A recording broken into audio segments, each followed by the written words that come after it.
Hello dear students, welcome to the next lecture. तो पिछले lecture में हमने साइटोस्केलेटन के बारे में कुछ जानकारी ली थी। साइटोस्केलेटन के कंपोनेंट क्या क्या है, उनमें से हमने माइक्रोट्यूब्यूल को थोड़ा डिटेल में पढ़ा था। तो माइक्रोट्यूब्यूल का फंक्शन किस तरीके से करता है, माइक्रोट्यूब्यूल का स्ट्रक्चर किस तरीके से करता है, ये सब बातें हम आज के लेक्चर में पढ़ने वाले हैं। चलिए स्टार्ट करते हैं। मैं हूँ आपका ट्यूटर मेघराज चुड़े। आज के इस लेक्चर में हम पढ़ने वाले हैं माइक्रोट्यूब्यूल स्ट्रक्चर और उसके फंक्शनिंग के बारे में। तो माइक्रोट्यूब्यूल किस तरीके से असेंबल होते हैं, दो हेटेरोडाइमर किस तरीके से जुड़ के हमारे पास हमारे माइक्रोट्यूब्यूल का स्ट्रक्चर बनाते हैं, तो इन सब बातों के बारे में आज हम डिस्कस करने वाले हैं। शुरुआत में हम देखते हैं, एक रिवीजन करते हैं, क्विक रिवीजन करते हैं कि माइक्रोट्यूब्यूल का स्ट्रक्चर किस तरीके से होता है। माइक्रोट्यूब्यूल आपको पता है बेसिकली कंसिस्ट ऑफ एक ट्यूबुलिन स्ट्रक्चर रहता है, जिसमें अल्फा ट्यूबुलिन रहता है हमारा और बीटा ट्यूबुलिन प्रेजेंट रहता है। अल्फा ट्यूबुलिन और बीटा ट्यूबुलिन ये प्रोटीन से बने होते हैं। ये दोनों क्या होते हैं, एक दूसरे की इन दोनों के साथ एफिनिटी होती है और एफिनिटी होने के कारण हमारे पास एक हेटेरोडाइमर तैयार होता है अल्फा और बीटा ट्यूबुलिन का। इन सब बातों को हमने पढ़ा था। अब हम देखते हैं treadmilling of microtubule. Treadmilling basically microtubule have inherent structural polarity, मतलब उनके जो दोनों एंड है, प्लस एंड और माइनस एंड, जो हमने पढ़ा था, उनके पास स्ट्रक्चरल पोलैरिटी है। अब स्ट्रक्चरल पोलैरिटी मतलब उनके पास डिफरेंस है, एक एंड का कैरेक्टर अलग है और एक एंड का कैरेक्टर अलग है, मतलब दोनों जो एंड है वो केमिकली डिफर हमारे पास करते हैं। This two ends are differ chemically. Plus end is rapidly growing, plus end जो है वो ज्यादा रैपिडली ग्रो होता है, फास्ट ग्रो होता है। Plus end is rapid growing and fast. And minus end is slow, minus and के पास जो है वो हेटेरोडाइमर्स हमारे पास यहाँ पे पॉलीमराइजेशन कम होते हैं। बेसिकली माइनस एंड में जो है वो डीपॉलीमराइजेशन ज्यादा होता है, मतलब वहां से हेटेरोडाइमर रिमूव सबसे फास्ट होते हैं। डीपॉलीमराइजेशन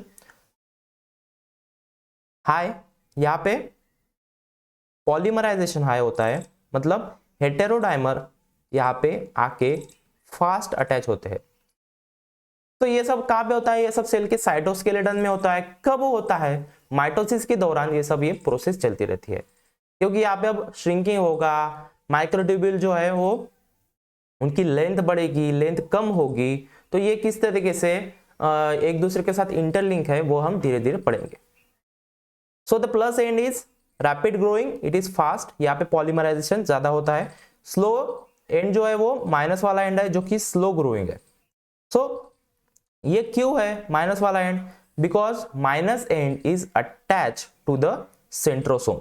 माइनस एंड जो है वो सेंट्रोसोम से अटैच होता है। किस तरीके से, सेंट्रोसोम क्या होता है, ये भी एक माइक्रोट्यूब्यूल का एक बंडल है, जैसे कि माचिस की तीलियां एक साथ हमने अटैच कर ली और उसका एक बंडल बना लिया और उसके साथ हमने इस तरीके से थ्रेड बांध लिए, तो इस तरीके का स्ट्रक्चर होता है हमारा सेंट्रोसोम का।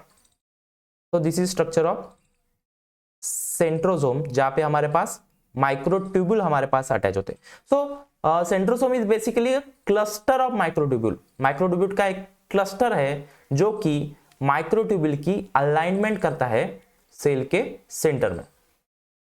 अब आपको पता होगा कि इस तरीके का स्ट्रक्चर हमने कहां पे देखा था, कि हमने जब सेल डिवीजन आपने पढ़ा होगा तो स्पिंडल फाइबर नाम का कुछ स्ट्रक्चर देखा होगा कि जहां पे आके क्रोमोसोम अटैच होते हैं। तो ये वही स्ट्रक्चर है सेंट्रोसोम, जिसके आर पार माइक्रोट्यूब्यूल्स लगे होते हैं और ये माइक्रोट्यूब्यूल्स के ऊपर क्रोमोसोम्स आके अटैच होते हैं। ठीक है। Plus end is rapidly growing, it is high polymerisation, यहाँ पे पॉलीमराइजेशन ज्यादा होता है। यहाँ पे जो है वो low concentration of tubulin require है। Low concentration of tubulin is required for assembly, मतलब यहाँ पे एक ऐसी एबिलिटी है, एक यहाँ पे ऐसी मतलब जहाँ पे रैपिड जो है वो एडिशन ट्यूबुलिन का हो सकता है कम ट्यूबुलिन कॉन्सेंट्रेशन में, और यहाँ पे पॉलीमराइजेशन दोनों भी साइड हो सकता है, पर यहाँ पे जो माइनस एंड है वहां पे पॉलीमराइजेशन स्लो होता है, प्लस एंड के कंपैरिजन में, और यहाँ पे डीपॉलीमराइजेशन जो ज्यादा होता है। और पॉलीमराइजेशन होने के लिए, फॉर पॉलीमराइजेशन यहाँ पे ट्यूबुलिन का concentration, high concentration of tubulin यहाँ पे रिक्वायर है। ठीक है, अगर यहाँ पे माइनस एंड में लो कॉन्सेंट्रेशन ऑफ ट्यूबुलिन होता है तो यहाँ पे क्या होता है, हमारा डिसअसेंबली यहाँ पे होती है। तो एक साइड से ट्यूबुलिन का अटैच होना, ट्यूबुलिन हेटेरोडाइमर का अटैच होना, और दूसरी साइड से ट्यूबुलिन हेटेरोडाइमर का निकल जाना, इसी फिनोमिनन को कहते हैं ट्रेडमिलिंग।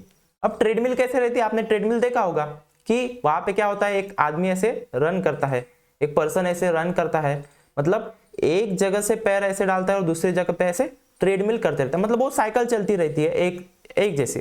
तो यहाँ पे एडिशन और डिसोसिएशन, एसोसिएशन और डिसोसिएशन, यानी कि असेंबली और डिसअसेंबली एक साथ में होती है, असेंबली और डिसअसेंबली एक साथ में चलती रहती है। ठीक है, तो इसी फिनोमिनन को हमने कहा है treadmilling, treadmilling of microtubule. Microtubule में ये फिनोमिना पाया जाता है, सिंपल सी बात है। अब इस ट्रेडमिलिंग का मैकेनिज्म क्या है वो हमको पढ़ना है। तो उससे पहले हम देखते हैं कि ऐसे कौन से ड्रग्स है जो माइक्रोट्यूबुल की असेंबली को अफेक्ट करते हैं।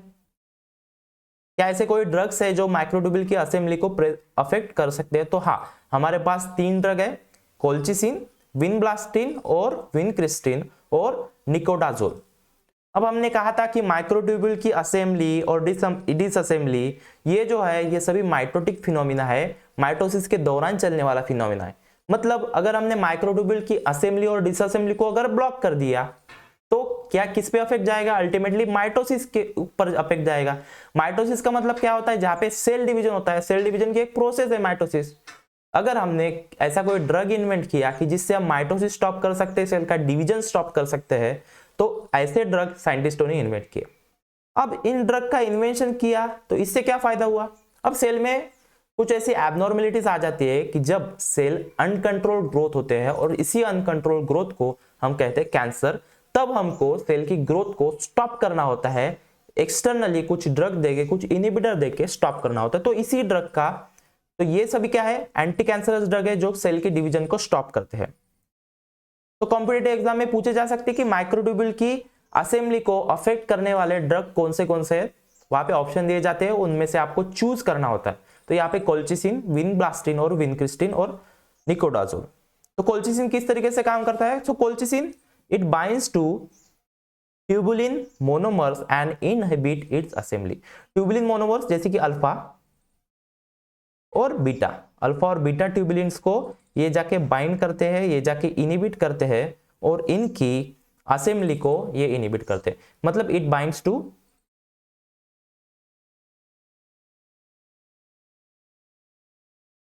Tubulin monomers. ट्यूबुलिन मोनोमर को बाइंड करने से क्या होगा? ट्यूबुलिन क्या होगे? मोनोमर्स एक दूसरे के साथ अटैच नहीं होंगे और हेटेरोडाइमर ये फॉर्म नहीं कर सके। अगर हेटेरोडाइमर ही फॉर्म नहीं हुआ तो आगे जाके माइक्रोट्यूबुल का फॉर्मेशन नहीं होगा।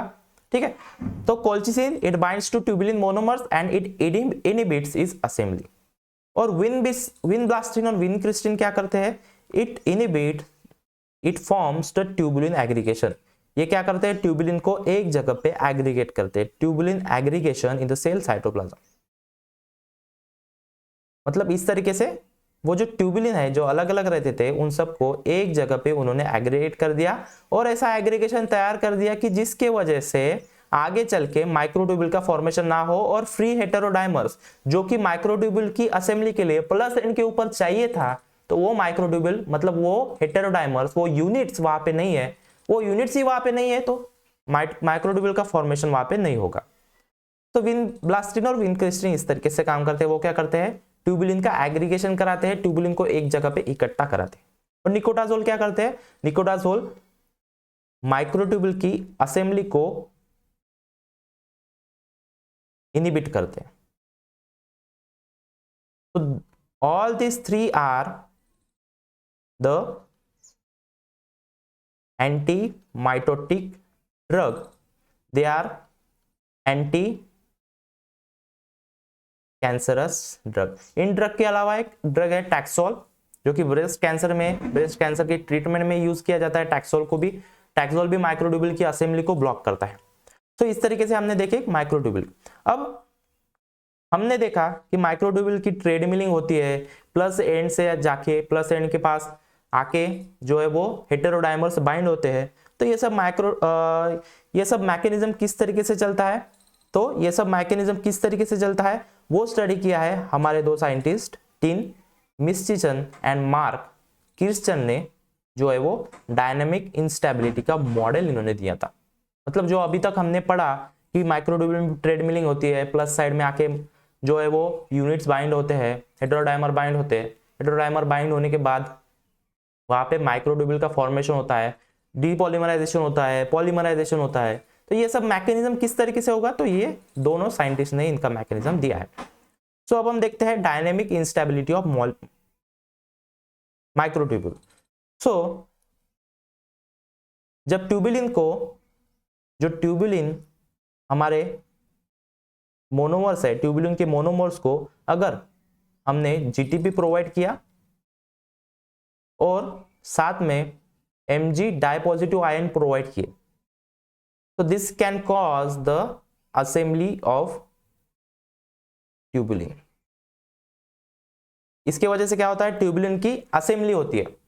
मतलब इन विट्रो कंडीशन में जब साइंटिस्ट को यह पता चला कि माइक्रोट्यूबुल की असेंबली या ट्यूबुलिन की असेंबली होने के लिए जीटीपी की रिक्वायरमेंट है, Mg डाइपॉजिटिव की रिक्वायरमेंट है, तो यहां पे क्या हुआ, यहां पे असेंबली वहां पे हुआ। ठीक है, मतलब जीटीपी जो है वो माइक्रोट्यूबुल की असेंबली के लिए एक इंपॉर्टेंट रोल प्ले करता है। यहां तक क्लियर है कि जीटीपी असेंबली के लिए इंपॉर्टेंट रोल प्ले करता है। ठीक है, सो पॉलीमराइजेशन और डीपॉलीमराइजेशन किस तरीके से होगा, इसी का स्टडी करना, इसी का मैकेनिज्म एक हम पढ़ने वाले हैं जिसका नाम है डायनेमिक इंस्टेबिलिटी। सो जीटीपी असेंबली के लिए रिक्वायर्ड है। सो जब अल्फा ट्यूबुलिन के पास जीटीपी होगा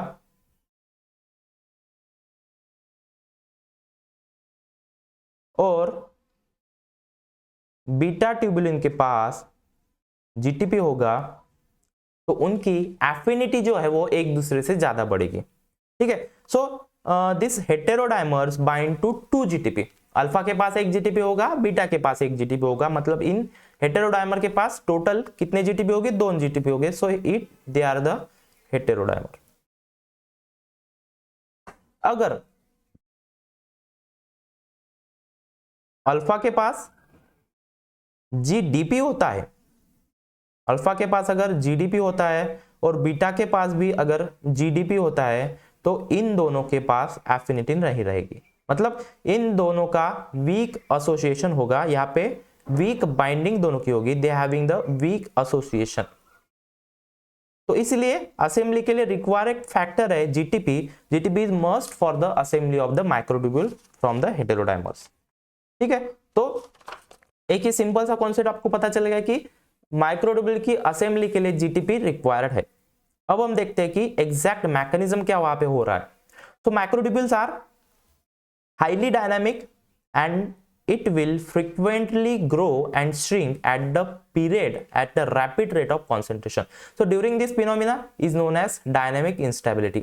मतलब एक साइड से ग्रो होना, एक साइड से टूट जाना, यानी कोलैप्स होना, ग्रो होना और श्रिंक होना, तो इन फिनोमिना को कहते हैं डायनामिक इंस्टेबिलिटी। मतलब जो स्ट्रक्चर है वो क्या है, इनस्टेबल है, उनके पास डायनामिक इंस्टेबिलिटी है।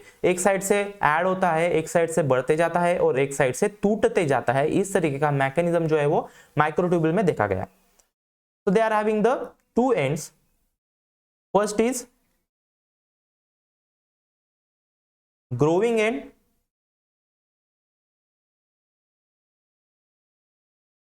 that is plus end, and second is shrinking end,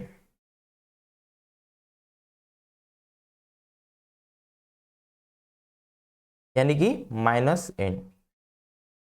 ठीक है, तो growing end is ultimately a polymerisation end, जहां पे एडिशन होता है ट्यूबुलिन का,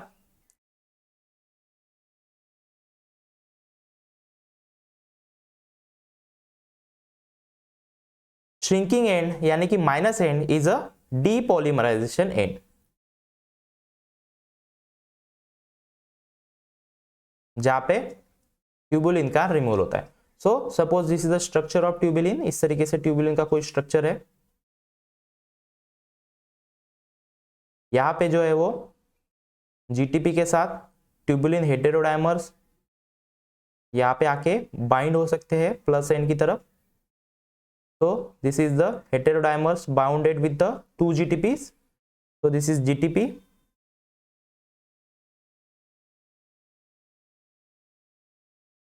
second is the shrinking end, that is minus end. यहाँ पे जो है वो ट्यूबुलिन का रिमूवल यहाँ पे होता है। तो ट्यूबुलिन का रिमूवल होगा,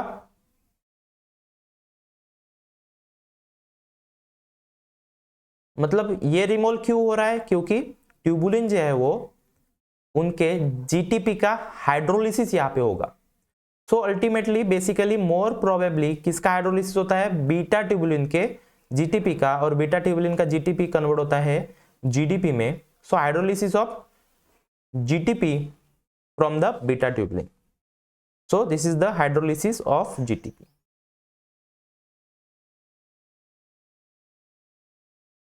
तो यहां पे जैसे जैसे प्लस एंड की तरफ हेटेरोडाइमर आएंगे वहां पे पॉलीमराइजेशन होते जाएगा और बहुत सारे जीटीपी बाउंडेड ट्यूबुलिन्स वहां पे अटैच होंगे। जीटीपी बाउंडेड ट्यूबुलिन्स के हेटेरोडाइमर्स वहां पे बाउंड होंगे और एक कैप वहां पे जनरेट होगी, तो उस कैप को हम कहते हैं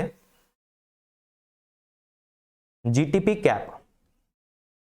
So this is the GTP cap. So GTP cap is a stable microtubule tip, ठीक है। तो यहाँ पे जो है वो लो कॉन्सेंट्रेशन ऑफ जीटीपी चाहिए होगा, जीटीपी के साथ साथ ट्यूबुलिन चाहिए होगा। यहाँ पे लो कॉन्सेंट्रेशन में भी काम चल जाएगा प्लस एंड में। यहाँ पे अगर पॉलीमराइजेशन करना होगा तो हमको हाई कॉन्सेंट्रेशन चाहिए होगा जीटीपी के साथ। सो लो ट्यूबुलिन कॉन्सेंट्रेशंस जहाँ पे होगा, अब यहाँ पे जो है वो पॉलीमराइजेशन इनकी तरफ बहुत ज्यादा ट्यूबुलिन आ रहे हैं, तो यहाँ पे ट्यूबुलिन का कॉन्सेंट्रेशन माइनस एन की तरफ कम है, मतलब जीटीपी का कॉन्सेंट्रेशन वहां पे कम है, ठीक है। तो वो जीटीपी का कॉन्सेंट्रेशन कम है, इसीलिए क्या होगा, बीटा का जीटीपी जो है वो हाइड्रोलिसिस होगा जीडीपी में, और जीडीपी में हाइड्रोलिसिस होने के साथ साथ उनकी क्या होगी, एक दूसरे के साथ एफिनिटी कम हो जाएगी, और इसी एफिनिटी कम होने की वजह से जो ट्यूबुलिन्स है वो ट्यूबुलिन्स यहाँ से रिमूव हो जाएंगे। तो hydrolysis of GTP on beta tubulin takes place. So अगर हाई जीटीपी ट्यूबुलिन है,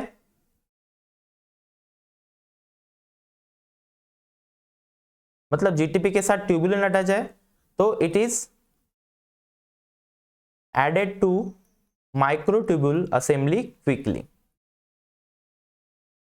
अगर लो जीटीपी ट्यूबुलिन है, मतलब यहाँ पे जीटीपी का कॉन्सेंट्रेशन कम होते जा रहा है और यहाँ पे हाइड्रोलिसिस होते जा रहा है, मतलब जीटीपी की कैप जो है वो छोटी छोटी बन जाएगी। कुछ देर के बाद अगर जीटीपी के ट्यूबुलिन्स आने कम हो गए, कुछ रीजंस की वजह से, कुछ सिग्नलिंग की वजह से ट्यूबुलिन के ऊपर का जीटीपी जो हट जाएगा, ट्यूबुलिन का कॉन्सेंट्रेशन कम हो जाएगा, तो ये कैप क्या होगी, धीरे धीरे श्रिंक होती जाएगी, ठीक है। ये कैप धीरे धीरे श्रिंक होती जाएगी, यहाँ पे माइनस एंड से डीपॉलीमराइजेशन होते जाएगा, ट्यूबुलिन रिमूव होते जाएंगे, कैप और श्रिंक होती जाएगी, कैप और रिमूव होती जाएगी, मतलब लो जीटीपी ट्यूबुलिन की वजह से जीटीपी कैप जो है वो श्रिंक हो गई, मतलब जीटीपी कैप की साइज जो है वो कम हो गई, और इसी श्रिंकिंग की वजह से माइक्रोट्यूबुल जो है वो अनस्टेबल हो जाता है और लॉस ऑफ जीटीपी बाउंड सब unit is favoured. So GTP का हाइड्रोलिसिस वहां पे फेवर्ड होता है, और हाइड्रोलिसिस फेवर्ड होने के बाद जीटीपी का हाइड्रोलिसिस फेवर्ड होने के बाद GTP is converted into GDP, और जैसे ही बीटा ट्यूबुलिन के जीटीपी का कन्वर्जन जीडीपी में हो जाता है तो वहां पे क्या होती है, डिसअसेंबली। सिंपल सा कॉन्सेप्ट हमने पढ़ा कि माइक्रोट्यूबुल की डायनामिक इंस्टेबिलिटी यानी कि ट्रेड मिलिंग में कौन सा मैकेनिज्म इन्वॉल्व होता है। तो ये कब होता है, ये सब मैकेनिज्म कब होता है कि जब ग्रोथ फेज में सेल एंटर होती है, तब क्या होता है, माइक्रोट्यूबुल जो है वो डिसअपियर हो जाते हैं। अब ग्रोथ फेज के पहले G1S, G2 और M फेज में क्या होता है, माइटोसिस में सभी क्रोमोसोम का एक जगह पे इकट्ठा हमको करना होता है। सभी क्रोमोसोम को एक जगह पे इकट्ठा करने के बाद हम क्या करते हैं, क्रोमोसोम को सेपरेट करते हैं। अब ये सेपरेशन हो गया, सेल का डिवीजन हो गया, सेल का साइटोप्लाज्म भी डिवाइड हो गया। अब ये सब होने के बाद माइक्रोट्यूब्यूल की जरूरत नहीं है, स्पिंडल फाइबर्स की जरूरत वहां पे नहीं है, तो स्पिंडल फाइबर को डिसअसेंबल तो होना पड़ेगा। अब माइक्रोट्यूब्यूल अलग फंक्शन करेगा, ठीक है, उसका माइटोसिस का फंक्शन तो खत्म हो गया अभी, तो उसको डिसअसेंबल होना पड़ेगा, क्योंकि वो फिर से उसकी जरूरत नहीं है ना, कोई क्रोमोसोम आके फिर से वहां पे बाइंड होगा, तो वहां पे रिमूवल उसका करना पड़ेगा, माइक्रोट्यूब्यूल का रिमूवल करना पड़ेगा, स्पिंडल फाइबर्स का रिमूवल करना पड़ेगा, उसको डिसॉल्व करना पड़ेगा। मतलब एम फेज के बाद जब सेल फिर से ग्रोथ फेज में जाएगी, जी फेज में जाएगी, G1 फेज में जाएगी, तब क्या होगा, माइक्रोट्यूब्यूल का जो है वो डिसअपियरेंस हो जाएगा। तो ये मैकेनिज्म उस टाइम पे होता है। सिंपल सा कॉन्सेप्ट है, याद रखिए। तो ट्यूबुलिन मॉलिक्यूल्स डायग्राम में देखते हैं अच्छी तरीके से। तो tubulin molecules with bound GTP is attached to the plus end, वहां पे एक कैप बनती है। So GTP tubulin molecules added to the end of microtubule. So protofilament containing GDP tubulins are unstable and peel away from the microtubule wall। जैसे जैसे time बढ़ते जाता है, जीटीपी का हाइड्रोलिसिस होता है जीडीपी में, और इस तरीके से अनस्टेबल एक स्ट्रक्चर तैयार होता है। So addition of process faster than the GTP hydrolysis। जो एडिशन की प्रोसेस है, जीटीपी बाउंड ट्यूबुलिन के एडिशन की प्रोसेस है, वो फास्टर है जीटीपी हाइड्रोलिसिस के कंपैरिजन में। तो इसी वजह से क्या होगा, यहाँ पे हाइड्रोलिसिस की प्रोसेस जो है स्लो है और एडिशन फास्ट हो रहा है, डीपॉलीमराइजेशन स्लो हो रहा है, एडिशन फास्ट हो रहा है। इसीलिए क्या होगा, एक ऐसे इकट्ठा स्ट्रक्चर वहां पे डेवलप होगा, और उस इकट्ठा स्ट्रक्चर को कहेंगे, बहुत सारे ट्यूबुलिन जीटीपी बाउंडेड फॉर्म में वहां पे रहेंगे, और उस स्ट्रक्चर को हम कहेंगे जीटीपी कैप। तो इस तरीके से कैप वहां पे डेवलप होती है, और ट्यूबुलिन मॉलिक्यूल्स जो जीटीपी से जीडीपी में हाइड्रोलिसिस हुए, तो उस हाइड्रोलिसिस होने के एफिनिटी उनके कम होने के वजह से, एक दूसरे से कम होने की वजह से वहां पे डिसअसेंबली होगी और ट्यूबुलिन का रिलीज वहां पे होगा। सो इस तरीके से माइक्रोट्यूब्यूल में डायनेमिक इंस्टेबिलिटी हमको देखने को मिलती है। तो आज के लेक्चर में बस इतना ही। आगे वाले लेक्चर में हम देखते हैं माइक्रोफिलामेंट किस तरीके से होते हैं, उनका स्ट्रक्चर और उनकी फंक्शनिंग किस तरीके से होती है, और उसके बाद देखेंगे हम इंटरमीडिएट फिलामेंट। तो चैनल को सब्सक्राइब कीजिए, अपने दोस्तों के साथ शेयर कीजिए, और ट्विटर को लाइक करना ना भूलें। तो वीडियो को लाइक करें और अपने दोस्तों के साथ शेयर करें। Thank you.